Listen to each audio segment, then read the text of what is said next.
ہندوستان ہو یا ایسا وہ ملک جہاں مسلمان اقلیت میں ہو، اقتدار ان کے ہاتھ میں نہ ہو، حکومت کا نظام سیکولر ہو، ڈیموکریٹک ہو، وہاں پر مسلمانوں کو چاہیے کہ اپنی اخلاقی بالادستی اور اللہ کی بندگی اور انسانی مساوات کے اصول کو سامنے رکھتے ہوئے ہر مظلوم کی مدد کے لیے اور ہر ظالم کے خلاف اٹھ کر کھڑے ہونے کے لیے محاذ بنائیں، اور اس محاذ کی کھلم کھلا طاقتور دعوت دیں، اور اس دعوت کی بنیاد یہی ہو اللہ کی بندگی، اور ایک باپ کے سب بیٹے ہیں، سب کا نسب جا کر ایک جگہ ملتا ہے، ذات پات کی لعنت جو پھیلائے گا وہ جاہلیت کا کندہ اور اسلام کو ذبح کرنے والا قاتل و مجرم ہے، جو نعرہ لگائے کسی برادری کا مجرم، اور جو برادریوں کی بنیاد پر حکومت کرے مجرم،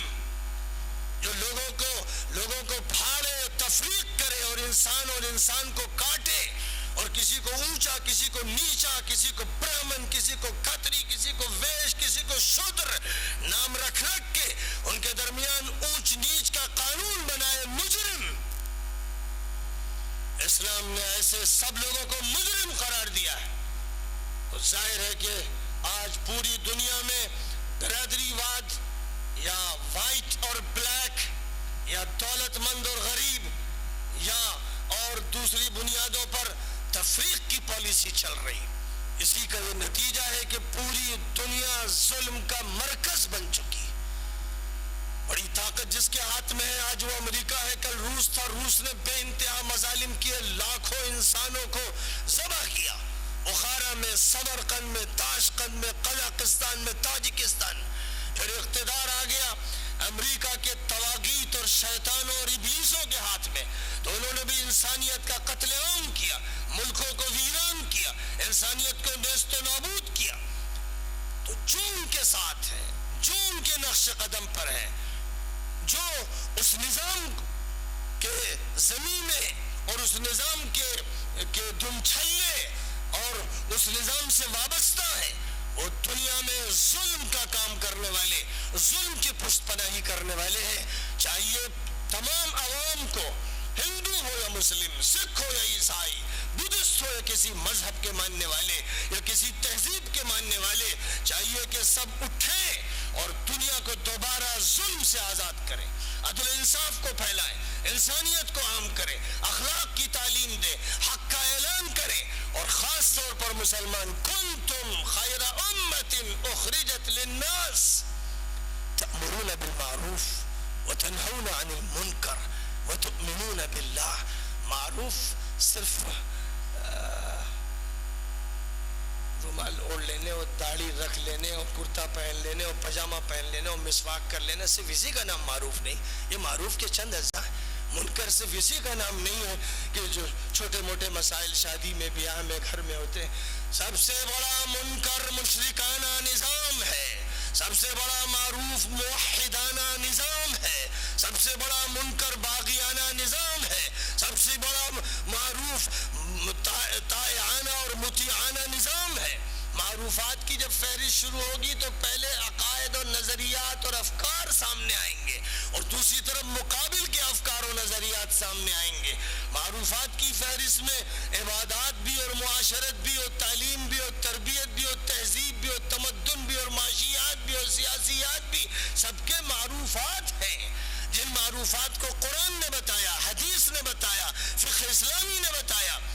قرآن میں بھی تفسیر میں آپ وہ ابواب پڑھتے ہیں، بخاری اور مسلم اور ترمذی اور نسائی اور دیگر کتب حدیث میں کتاب الامارہ پڑھتے ہیں، کتاب الصلاۃ بھی پڑھتے ہیں، کتاب السیر بھی پڑھتے ہیں، کتاب الزکوٰۃ بھی پڑھتے ہیں، کتاب الاحکام بھی پڑھتے ہیں، کتاب الحج بھی پڑھتے ہیں۔ سارے ابواب پڑھائے جاتے ہیں، سارے ڈپارٹمنٹ، ساری فیکلٹیز کھلی ہوئی ہیں۔ اسلام کے ایک ہمگیر نظام کو پیش کیا جا رہا ہے بخاری میں، ہدایہ میں، فقہی کتابوں میں، حدیث کی کتابوں میں۔ وہ اسی لیے ہے کہ انہیں سیکھیے، سمجھیے، برتیے۔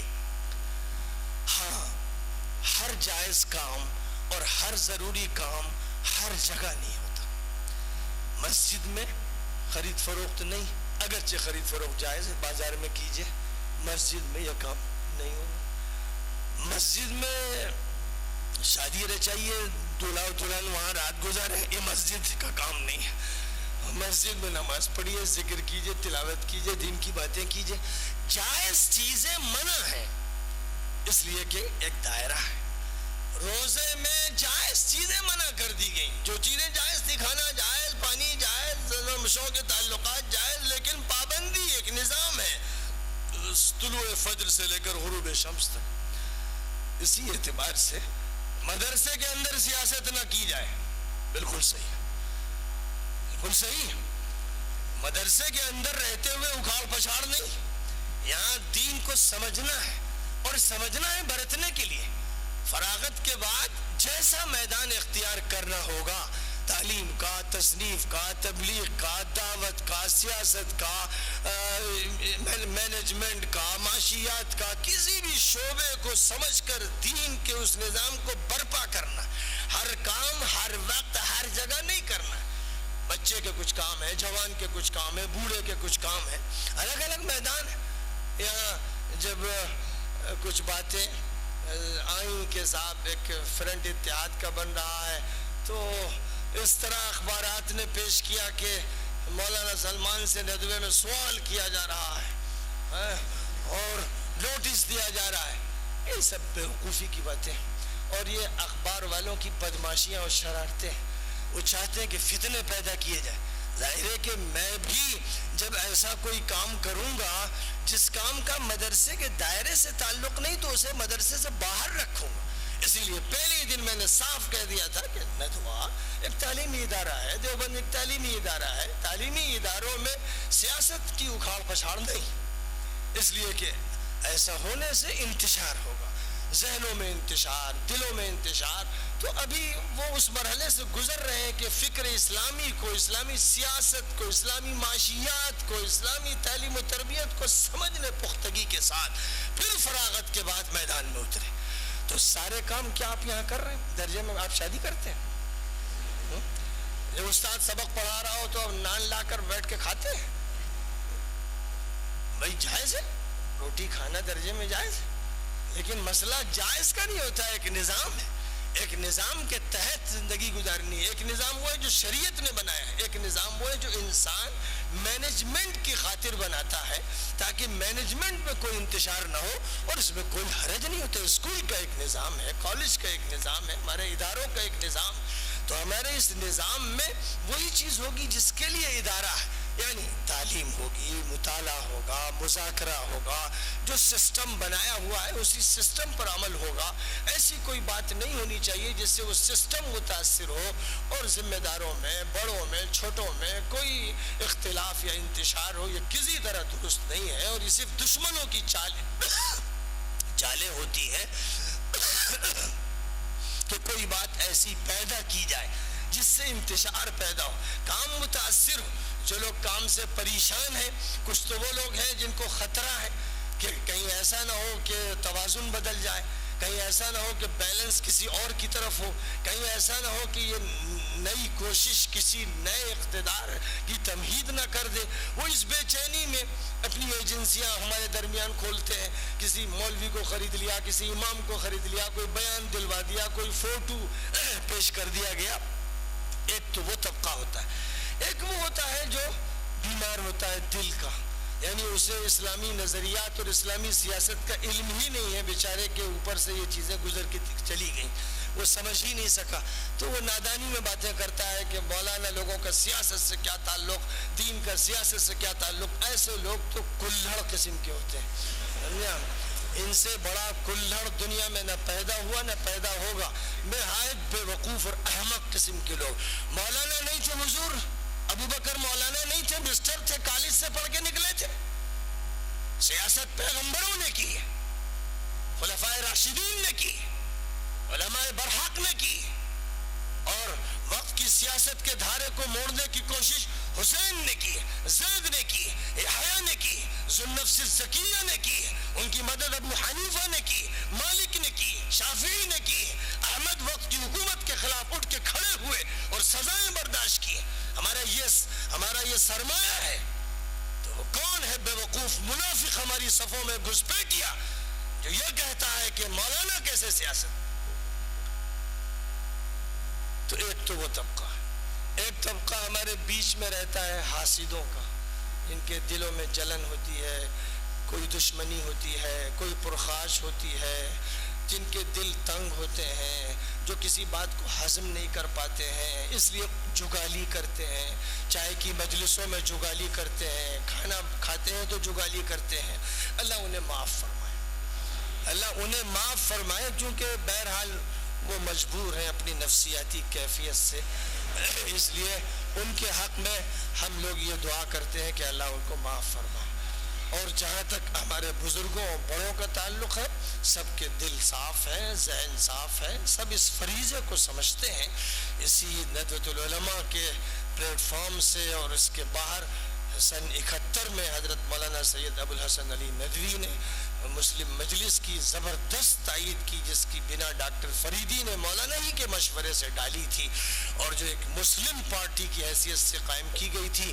اور اس وقت کانگریس میں اندرا گاندھی کا اقتدار تھا، اور مولانا اندرا گاندھی کے خلاف اور کانگریس کے خلاف ایسی شعلہ بار تقریریں کرتے تھے کہ ہم نوجوانوں کو ڈر لگتا تھا کہ مولانا گرفتار نہ ہو جائے. اس وقت کی یہ صورتحال تھی. سن 64-65 میں مسلم مجلس مشاورت قائم ہوئی تھی، جو پورے ملک میں مسلم قیادت کو ابھارنے کا ذریعہ بنی تھی. پھر اسی سے مسلم مجلس کا قیام عمل میں لایا گیا تھا.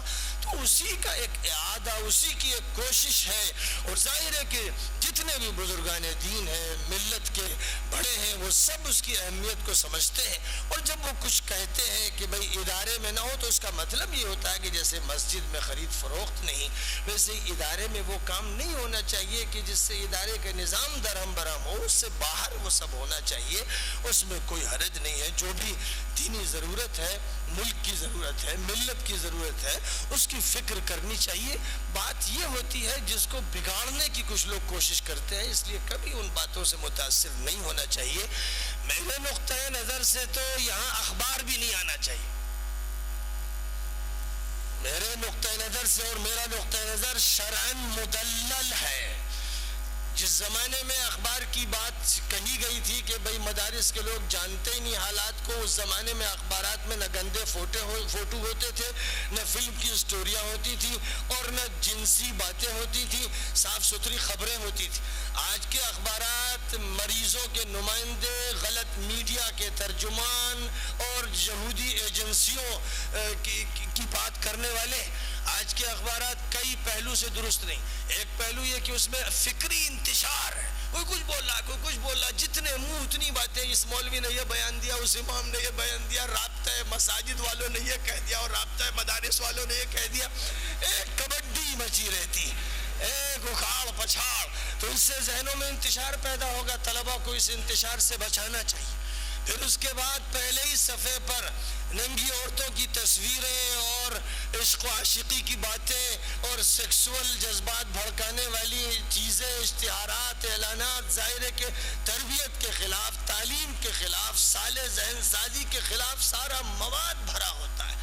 اور اس کے بعد پھر اندر کے صفحات میں اڑیاں فوٹو، فلم کی سٹوریز، اور ایک صفحہ کھیل سے بھرا ہوا، اور پلیئرز کو ہیروز بنا کر پیش کیا جا رہا ہے. یعنی چاہیے تھا کہ ہیروز بنایا جاتا محمد الفاتح کو، محمد ابن قاسم کو، صحابہ کرام کو. آج ہیرو بن گئے فلم کے ایکٹر اور ایکٹریسز اور پلیئرز، ان کو ہیرو بنا کر پیش کیا جا رہا. مدرسے کا طالب علم بھی بیوقوفی میں اسے چاٹ رہا ہے، اسے پڑھ رہا ہے، اسے پی رہا ہے، زہر کھا رہا ہے. اور اس کے بعد سب کے پاس موبائل ہے جس میں بھرمار ہے میسیجز کی، اور میسیجز جنسی بھی ہیں، گانوں کے بھی ہیں، اور تجارت کے بھی ہیں. ہر طرح کے میسیجز کی بھرمار ہے. یہ سب کچھ ایک سازش کے تحت کیا جا رہا ہے تاکہ کوئی تقدس باقی نہ رہ جائے، شرم و حیا باقی نہ رہ جائے، دھجیاں دین کی بکھیر دی جائیں. تو کوئی جواز نہیں ہے اس پہلو سے، کوئی جواز نہیں ہے کہ مدرسوں کی چار دیواری میں اخبار نظر آئے، کیونکہ اخبار زہرناک ہے، فحاش ہے، عیاشی کی دعوت دینے والے، انتشار پیدا کرنے والے، سیکسول جذبات بھڑکانے والے، نوجوانوں کو آوارہ کرنے والے. میڈیا، شیطانی میڈیا کے سب سارے کرشمے. چاہیے یہ کہ آپ کا اپنا میڈیا ہو. آپ